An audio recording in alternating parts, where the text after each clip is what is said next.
Hello everyone, long time no see. Welcome back to Succulent Palette. While I was doing my routine backyard checkup recently, I saw some examples that I think are worth sharing. While we want to make our succulents more colorful, we should also know that coloring up succulents is not a straightforward thing. We have to learn how to observe them with purpose so that we can understand what status they are and what we need to do to make them more healthy and colorful. So, first one is my green rose. The overall color is good, but the leaves have become uneven and it looks a little bit disconnected. Generally, I would say that you get uneven leaves when there is some inconsistency in one of the factors such as lighting, watering, or temperature. In this example, I moved it indoors several weeks ago because of the frosty weather in my area. While inside, the inner leaves became green and stretchy after it could not get as much sunlight as before. For the leaves that are already fully grown and shaped, it's not possible to fix it directly.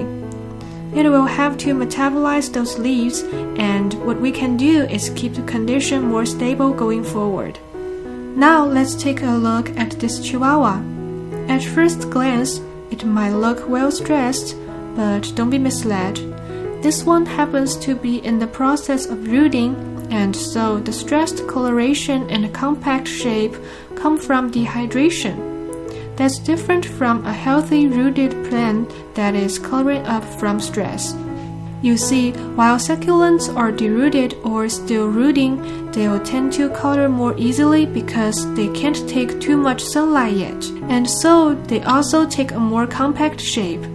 Although it's a pretty look, you might not want them to stay like that for so long.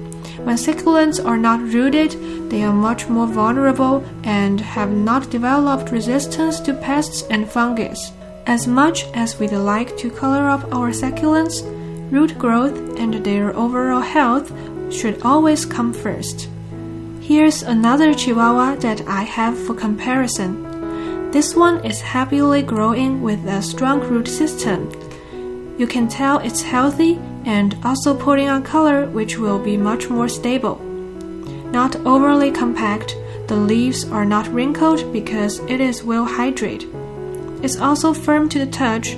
This is what we want, and so the first example will spend some more time rooting. Third one is an ice mountain. This one is an example to show you that what will look like after succulents recover from a fungal infection. The scars on the leaves are from a fungal infection during the summer. Even though the infection has been resolved, the damage has been done. Sometimes I will choose to remove these damaged leaves if they are easily pulled off. But for this one, as the leaves are firm and not translucent, I decide to keep them as they still have some use for the plant. It will take some time for it to outgrow these leaves and regain its pristine appearance, but it's healthy and on its way now. Next is a mini bell variegated. This one has signs that it wants more sunlight. You can tell from the outer leaves, which are fully open and even bending outwards. That happens when succulents want to absorb more sunlight. As a general knowledge, we know that variegated succulents usually don't need as much sunlight as normal species, but in this case, we have a clear signal that it needs more light. It's important to listen to the plant and not just apply general knowledge. Here's one of my Sedum clavata that is getting that super stressed pure yellow coloration. I'm trying out different approaches with this species. Here's another cluster that I'm growing in a larger pot. It's also getting more water.